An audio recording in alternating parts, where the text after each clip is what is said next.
یہ 2000 BC کی بات ہے کہ جب طوفان نوح کی تباہی کے بعد اللہ تعالیٰ نے سرزمین عرب پر ایک ایسی قوم پیدا فرمائی جو دنیا میں سب سے زیادہ طاقتور، مضبوط اور توانا افراد پر مشتمل تھی۔ یہ لوگ جسمانی خوبصورتی، سرخ و سفید رنگت اور وجاہت میں اپنا ثانی نہیں رکھتے تھے۔ مال و دولت کی فراوانی، شاندار تہذیب و تمدن، شان و شوکت سمیت دنیا کی ہر نعمت اور آسائش انہیں میسر تھی۔ قرآن کریم میں ارشاد باری تعالیٰ ہے کہ ان جیسی کوئی اور قوم اور ملکوں میں پیدا نہیں کی۔ قوم عاد کے متعلق تفصیل سوائے قرآن کریم کے کسی اور مذہبی یا قدیمی تاریخی کتب میں نہیں ملتی۔ اس لیے اس قوم کی حالت کا نقشہ یا قرآن کریم کے ذریعے بن سکتا ہے یا پھر ان اثریات کے ذریعے جو محققین علم آثار نے ان کے بارے میں حاصل کی ہے۔ مورخین لکھتے ہیں کہ عاد نام کا ایک شخص حضرت نوح کی چوتھی نسل میں ان کے بیٹے سام کی اولاد میں سے تھا۔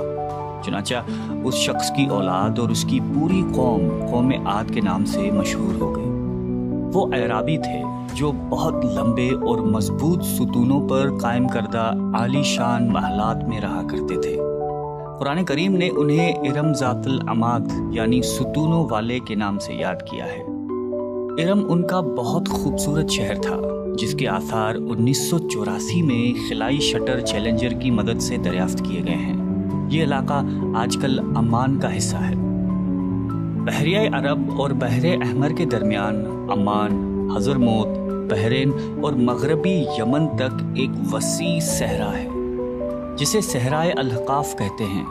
یہ دنیا کے عظیم صحراؤں میں سے ایک ہے جس کا رقبہ ایک محتاط اندازے کے مطابق 65 لاکھ مربع میٹر ہے۔ اس صحرا میں سفید اور باریک ریت کے ہزاروں فٹ اونچے پہاڑ نما ٹیلے ہیں جہاں کوئی بھی چیز پھینکی جائے تو منٹوں میں غائب ہو جاتی ہے۔ کسی زمانے میں یہ دنیا کا سرسبز و شاداب علاقہ تھا اور وہاں یہ قوم عاد آباد تھی۔ آج یہ بھیانک صحرا اللہ تعالیٰ کی کھلی نشانیوں میں سے ایک اور اہل زمین کے لیے جائے عبرت ہے۔ قرآن کریم میں ارشاد باری تعالیٰ ہے کہ وہ ارم جو ستونوں والے تھے جن کی مانند کوئی قوم ملکوں میں پیدا نہیں کی گئی۔ بعض مفسرین نے لکھا ہے کہ ارم عاد کے دادا کا نام تھا جیسا کہ ان کے شجرہ نسب میں بیان کیا گیا تھا۔ ڈاکٹر اسرار احمد تحریر فرماتے ہیں کہ عام مورخین کا خیال ہے کہ ارم قوم عاد کے شاہی خاندان کا لقب تھا۔ حالیہ دور میں ایک شہر کے جو زیر زمین آثار دریافت ہوئے ہیں ان سے پتہ چلتا ہے کہ اس شہر کے فصیل پر 30 ستون یا مینار بنائے گئے تھے۔ کہا جاتا ہے کہ یہ شہر شداد نے خصوصی اہتمام کے ساتھ بسایا تھا جو اس قوم کا بہت بڑا بادشاہ تھا۔ قد و قامت اور جسمانی قوت کے لحاظ سے دنیا میں اس کا کوئی ثانی پیدا نہیں ہوا۔ اس طرح اس قوم نے جس معیار اور جس انداز کی تعمیراتیں کی، ایسی تعمیرات اس سے پہلے دنیا میں کبھی کسی قوم نے نہیں کی۔ شاید اسی لیے یہ جگہ شداد کی جنت ارضی کے نام سے تاریخ میں مشہور ہے، تاکہ لوگ آخرت کی جنت کے بدلے اس نقد جنت کو اختیار کر لیں۔ مگر جب یہ عالی شان محلات تیار ہو گئے اور شداد نے اپنے روسائے مملکت کے ساتھ اس میں جانے کا ارادہ کیا تو ان پر اللہ تعالیٰ کا عذاب نازل ہوا اور وہ سب ہلاک ہو گئے اور وہ محلات بھی مسمار ہو گئے۔ اس اعتبار سے اس آیت میں قوم عاد پر آئی ایک خاص عذاب کا ذکر ہوا ہے جو شداد بن عاد اور اس کی بنائی ہوئی جنت پر نازل ہوا۔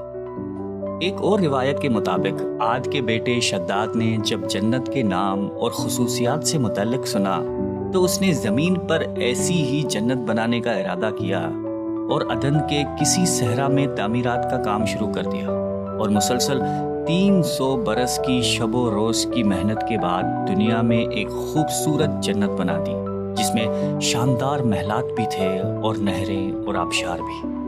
شداد کی عمر 900 سال ہو چکی تھی۔ ایک دن اس نے قوم عاد کے لوگوں کو جنت کے دیدار کی دعوت دی۔ وقت مقررہ پر وہ اپنے لوگوں کے ساتھ جنت کی جانب روانہ ہوا۔ ابھی شہر ارم کے عالی شان دروازے کے قریب ہی پہنچا تھا کہ رب ذوالجلال کے عذاب نے آ گھیرا۔ یوں شداد اپنی جنت کے ساتھ زمین میں ہی زندہ دفن ہو گیا۔ طوفان نوح کے بعد قوم عاد ہی وہ پہلی قوم تھی جو بتوں کے پجاری بنے۔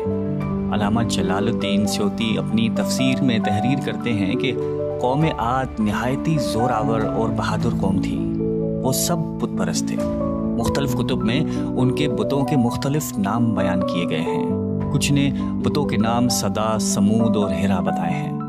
مورخین کی رائے کے مطابق ان کے معبود بھی قوم نوح کی طرح پتھر کے 5 بت یعنی ود، سوا، یغوث، یعوق اور نصر ہی تھے۔ کفر و شرک کے سمندر میں غرق قوم عاد کی بد اعمالیاں جب اپنی انتہا کو پہنچ گئیں تو اللہ تعالیٰ نے انہی کے قوم کے ایک نیک اور صالح بندے کو ان پر پیغمبر بنا کر مبعوث فرمایا۔ حضرت ہود قوم عاد کی سب سے معزز شاخ خلود کے ایک خوبصورت اور وجیح شخص تھے۔ حضرت ہود علیہ السلام نے ان سے کہا کہ بھائیو، ایک اللہ ہی کی عبادت کرو، اس کے سوا کوئی تمہارا معبود نہیں۔ قوم عاد کے سرداروں نے جواب دیا کہ تم ہمیں احمق نظر آتے ہو اور ہماری نظر میں تم جھوٹے ہو۔ حضرت ہود نے کہا کہ میں رب العالمین کا پیغمبر ہوں اور اللہ کا پیغام تم تک پہنچاتا ہوں۔ کہنے لگے تم ہمارے پاس اس لیے آئے ہو کہ ہم اپنے ان معبودوں کو چھوڑ دیں جنہیں ہمارے باپ دادا پوجتے تھے اور صرف ایک اللہ کی عبادت کریں۔ اگر تم سچے ہو تو جس عذاب سے ہمیں ڈراتے ہو وہ لے آؤ۔ حضرت ہود مسلسل 50 برس یا اس سے بھی زیادہ واعظ و نصیحت کرتے رہے۔ کبھی انہیں اللہ کی عطا کردہ نعمتیں یاد دلاتے تو کبھی عذاب الہی سے ڈراتے، کبھی طوفان نوح کی ہولناکیوں کا ذکر فرماتے، لیکن وہ غرور و تکبر میں اندھے اور بہرے بنے رہے۔ انہیں اپنی طاقت پر بڑا گھمنڈ تھا۔ ارشاد باری تعالیٰ ہے کہ قوم عاد ناحق ملک میں غرور کرنے لگی اور کہنے لگی کہ ہم سے بڑھ کر قوت میں کون ہے۔ قوم عاد کے 13 خاندان تھے۔ عمان سے لے کر یمن تک ایک طویل علاقے میں ان کی بستیاں تھیں۔ سرسبز و شاداب کھیت و کھلیان، پھلوں پھولوں سے لدے ہوئے باغات، میٹھے پانی کی بل کھاتی نہریں، خوبصورت آبشاریں اور تندرست و توانا قوی، مضبوط اور قداور جسامتیں، انہی سب نعمتوں نے انہیں شدید گھمنڈ میں مبتلا کر رکھا تھا۔ حضرت ہود علیہ السلام نے اپنی قوم کو راہ راست پر لانے کے لیے بڑی جدوجہد کی، لیکن قوم عاد آپ کو جادوگر اور سحر زدہ شخص خیال کرتے تھے کہ جنہیں ان کے پتھر کے باطل خداؤں نے دیوانہ بنا دیا تھا۔ بالآخر وہ لمحہ بھی آ گیا کہ جب حضرت ہود علیہ السلام نے بارگاہ الہی میں دعا فرمائی کہ اے میرے پروردگار، انہوں نے مجھے جھوٹا کہا ہے، اب تو میری مدد کر۔ فرمایا اے نبی، یہ تھوڑے ہی عرصے میں اپنے کیے پر پچھتانے لگیں گے۔ اللہ تعالیٰ نے اپنے نبی کی دعا قبول فرمائی اور قوم عاد پر عذاب کی ابتدا ہوئی۔ بادلوں کے فرشتے کو حکم ملا کہ اب بارش نہ برسائی جائے۔ چشموں کے فرشتوں کو حکم ملا کہ ان کے چشموں اور آبشاروں کو خشک کر دو۔ دیکھتے ہی دیکھتے شادابی ویرانی میں بدل گئی، مویشی مرنے لگے، پھل اناج ناپید ہو گیا۔ پوری قوم خشک سالی کا شکار ہو کر بدحال و پریشان ہو گئی۔ یہ سلسلہ مسلسل 3 سال چلتا رہا۔ نبی سے قوم کی یہ پریشانی دیکھی نہ جاتی تھی۔ مسلسل واعظ و نصیحت کرتے رہتے اور فرماتے کہ اے میری قوم، اپنے پروردگار سے بخشش مانگو، پھر اس کے آگے توبہ کرو، وہ تم پر آسمان سے مینا برسائے گا اور تمہاری طاقت اور قوت میں اضافہ فرمائے گا۔ کہنے لگے ہود، تم ہمارے پاس کوئی دلیل ظاہر نہیں لائے، ہم صرف تمہارے کہنے سے نہ تو اپنے معبودوں کو چھوڑنے والے ہیں اور نہ تم پر ایمان لانے والے ہیں۔ ہم تو یہ سمجھتے ہیں کہ ہمارے کسی معبود نے تمہیں آسیب زدہ کر کے دیوانہ کر دیا ہے۔ اس زمانے میں یہ دستور تھا کہ قوموں کو جب کوئی مشکل آ گھیرتی تو وہ بیت اللہ شریف جا کر اللہ کے آگے آہوازاری کرتے اور ان کی مشکل رفع ہو جاتی۔ یعنی کافر قومیں بھی اس حقیقت کو تسلیم کرتی تھیں کہ اس ارض و سما کے مالک ایک لافانی قوت موجود ہے۔ چنانچہ قوم عاد کے 70 سرکردہ افراد مکہ مکرمہ پہنچے، جہاں معاویہ بن بکر کی حکومت تھی۔ معاویہ کی ماں کا تعلق قوم عاد سے تھا۔ معاویہ نے ان کی خوب آؤبھگت کی۔ وہ لوگ 1 ماہ تک وہاں رہے اور بارش کے لیے دعائیں مانگتے رہے۔ دعا کروانے والے سردار کا نام قیل بن عنبر تھا۔ اللہ تعالیٰ نے ان پر 3 رنگوں کے بادل بھیج دیے، سفید، سرخ اور سیاہ۔ پھر آسمان سے ندا آئی کہ ان میں سے ایک کو منتخب کر لو۔ قیل نے سیاہ بادل کو پسند کر لیا کیونکہ وہ خوب بارش برسانے والا تھا۔ پھر ندا آئی کہ تو نے ہلاکت اور تباہی کو پسند کر لیا ہے۔